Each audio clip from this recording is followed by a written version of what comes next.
જય માતાજી, જય શ્રી કૃષ્ણ, જય દ્વારકાધીશ. મિત્રો, તો આપણે નવા બ્લોગ સાથે નવી શરૂઆત સાથે મળી ગયા છે ને આપણે કામ કરવાનું છે. આજે ખાતરનું કામકાજ ઉપાડ લેવાનું છે. ગાયોનું ગોબર ઘણું બધું ભેગું કર્યું છે, તો આપણે દેશી ખાતર બેસ્ટ ઓપ્શન આપણા ખેતર માટેનું તો તૈયાર કરી નાખ્યું છે ને આપણે ભરીને ખેતર લઈ જવાનું છે. થઈ ગયા છે વિપુલભાઈ ને વિપુલભાઈ ને અમારા બધા એક નંબર રેડી થઈ ગયું છે ને પશુનું પણ શું કહેવાય કામકાજ બાકી છે, બધું ને બાકી રહે. પહેલાં ફટાફટ ખાતર ભરી લઈએ ને પછી એક ફેરો ભરીને જવા દઈએ અને પછી કાયુનું કામ કરીએ ને ભાઈ ખર્ચો કરી નાખ્યો થોડોક. પાવડા બે રેડી કરી નાખ્યા છે કેમ કે ભાઈ ખાતર ભરવામાં નબળા સાધન હાલે નહીં, બાકી આગળિયામાં નોખું પડી જાય તો બધા કવરાઈ જાય ભરવામાં ને તો ભરવા માટે વ્યવસ્થિત સામાન હોય તો સારું લાગે. તો ફટાફટ ભરી રાખીએ ખાતર. તો ચાલો વિડીયો બને રહેજો, કન્ટિન્યુ રહેજો મિત્રો ને વિડીયો જોઈ રાખજો. લાઇક કરવાનું ભૂલતા નહીં, કમેન્ટ કરવાનું જરાય ભૂલતા નહીં ને હા સબસ્ક્રાઈબ તો જરૂર કરતા જજો. આવી હશે તો આવા નવા વિડીયો તમને જોયા રાખવાની મજા આવે. જય ગો માતા, જય ગોપાલ. જોયા રાખજો એ મિત્રો. આપણે ખાતરનો ફેરો ભરી લીધો ચક્કા જામ અને રાતના વાગી ગયા કેટલા વાગ્યા છે? લગભગ 8 વાગી ગયા છે કમ્પ્લેટ. 8 વાગે આપણે ભરીને ખેતર જઈએ અને હું ને વિપુલને જામ ફેરો ચક્કા જામ જોયો અને 4-5 જણા જાય ખેતરથી નિરણ ભરીને લાવવાની છે અને બાકીનું ખાતર 2-3 ફેરા થાય ત્યાં નાઇટ આખી ખેંચવાનું છે. હા, અમારા ગામનો નાઇટનો નજારો ભાઈ જોરદાર આવે છે.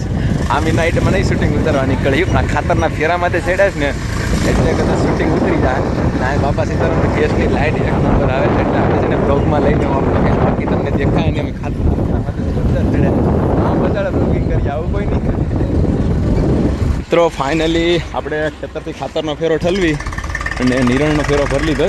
જાર ભરીને વાતે હવાની છે, આ બેસવાની છે ગુજરાત. મિત્રો ફાઇનલી આપણે ખેતરથી ખાતરનો ફેરો ઉગાડીને નિરણ જવાર ભરી લીધી ને પણ ઠલવી દઈએ આગળ અહીંયા સરસ મજાની. The next day. તો સવારનો બીજો દિવસ ઉગી ગયો છે ને રાતે 2 ફેરા કર્યા હતા 12-1 વાગ્યા સુધી ને આ ત્રીજો ફેરો ભરી લીધો. અત્યારે ચક્કા જામ વાગ્યા લગભગ 12 જેવું વાગી ગયું ને આ ત્રીજો ફેરો ભરતા આવીએ. નિરણનો ત્રીજો ફેરો ભરતા આવીએ. 3 ફેરા નિરણ 3 ફેરા ખાતર થઈ ગયું તો ભરી લઈએ ફટાફટ. ચક્કા જામ ભરી લીધો, એક નંબર કંઈ ઘટે નહીં એવો. ત્રીજું ટ્રેક્ટર ભરીને ખેતર પુગાડી દીધું ને હવે ઓલમોસ્ટ નિરણનું કામ પતી ગયું. નિરણ એક ફેરો રહી છે આડી ભરી લઈએ. કાલ રાતે 12-1 વાગ્યા ટુકડા પૂરું થઈ ગયું હતું. 2 ફેરાનો આગળ નાખી દીધા. એક ફેરો આગળ નાખ્યો, એની આગળ એક ફેરો નાખ્યો, આ ફેરો નાખ્યો, એની આગળ એક ફેરો નાખ્યો. આખા ખેતરનો ઢગલા કરી દે 6-8 ઢગલા અને હવે નિરણ ભરવાની છે. તો ફટાફટ નિરણ ભરી લઈને આપણે હાલત થઈ ગઈ છે એકદમ કપરી અને તડકો ખતરનાક પડે છે. 1 કિલોમીટરનો પડે છે, એના કરતાં બી વધારે છે તો ગરમી ખાતરની પણ લાગે અને આમ ટ્રેક્ટર એક નંબર ભર્યું કંઈ ઘટે નહીં. ચક્કા જામ અને સારો છે સામે ત્યાં જઈએ તમને બતાવું. રાતે ભરતા હતા એટલે કંઈ દેખાણો નહીં, આ દેખ્યા જ છે. બાકીનું તો હવે પતી ગયું લઈએ ને નાખી ફટાફટ ફેરા અને પછી પાછા નિરણ ભરીને ભાગીએ ઘેર. અને આ નિરણ ઠલવીને પછી આ નિરણ ભરવાની છે અંદર. તમે વિડીયો બનાવી રહેજો.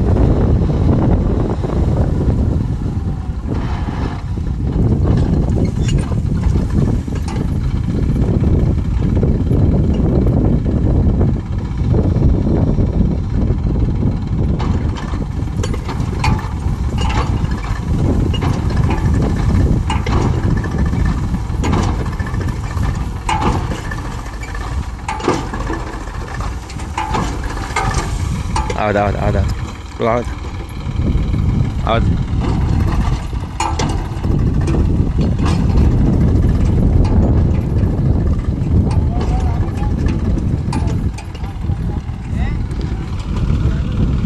થોડુંક આગળ લઈ લો.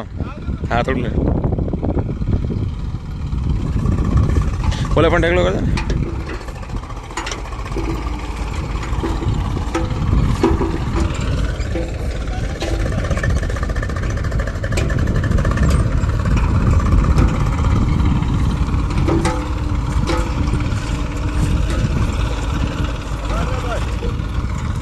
कर दे वांधो नहीं.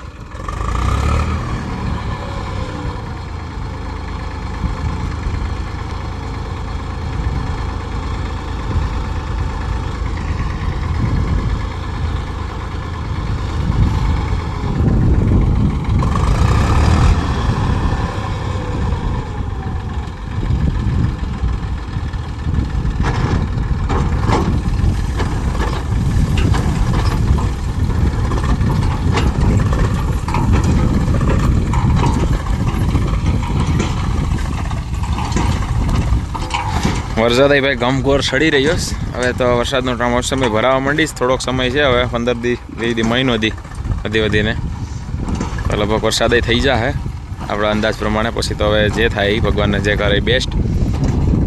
ખાતરને આપણું કામકાજ અત્યારે નાખી દઈએ. હવે પછી ઉડાડવા માટે કંઈક કરવું જોઈએ વહેલા હાર.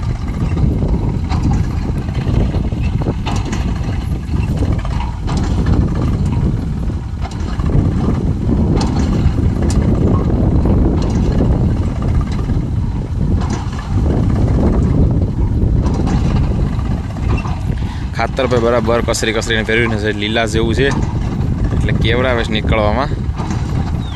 સુમિતભાઈ મહેનત કરે છે ક્યારના.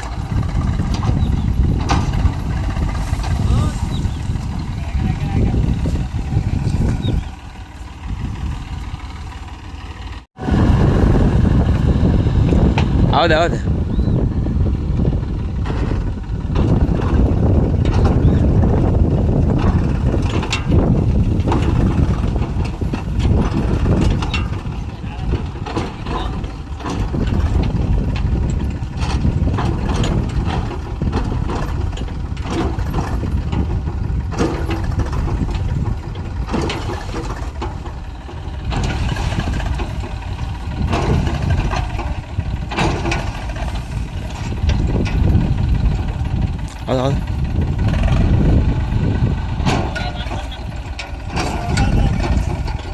બે હાથ લઈ લે અહીં વાળી લે.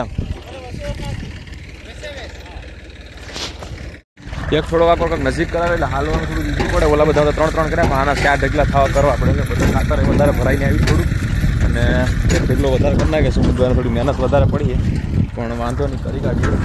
હવે મહેનત ભેગી મહેનત પણ હાલવાનું બહુ લાંબ વધી જાય. વાળીને બધું લાવવાનું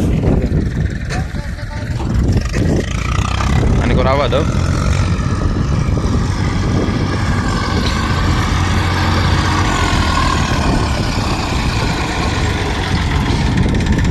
બસ રેડી ઉલાડ દો આ બધું.